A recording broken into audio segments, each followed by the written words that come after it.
La réforme de la TGC adoptée ce matin par le Congrès.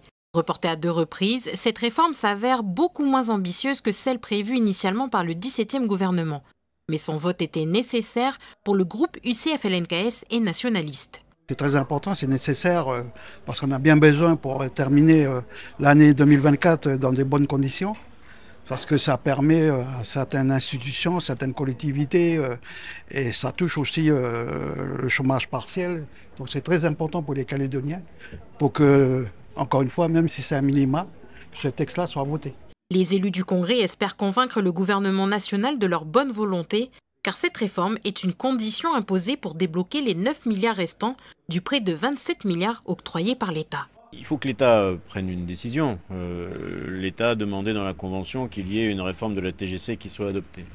Il y en a une, toute petite certes, mais il y en a une. Si maintenant l'État considère qu'il est toujours absolument nécessaire d'augmenter la pression fiscale sur les Calédoniens, il décidera de ne pas verser les 9 milliards, de ne pas aider les collectivités, de ne pas aider les entreprises, de ne pas aider les personnes au chômage partiel. Mais je n'y crois pas et je pense que le nouveau gouvernement, le Premier ministre, le ministre des Outre-mer auront une autre vision des choses.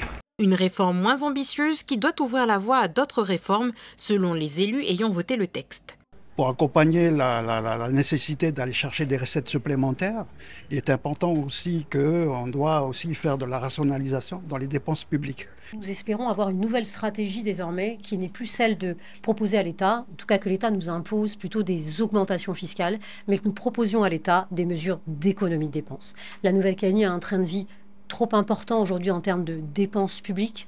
Sur 250 000 habitants, 260 000 habitants, nous avons 20 000 agents publics, donc 48% de catégorie A.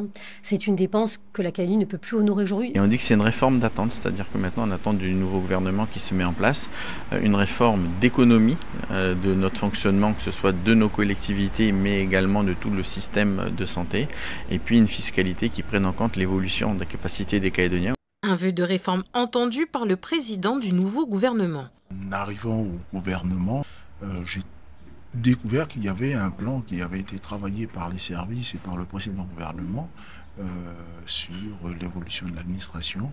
Il faut qu'avec mes collègues, on puisse le regarder en profondeur pour voir qu'est-ce qu'on peut faire, sans oublier qu'on n'a que 10 mois. Les élus de l'Union nationale pour l'indépendance ont boycotté la séance. De son côté, l'éveil océanien s'est abstenu.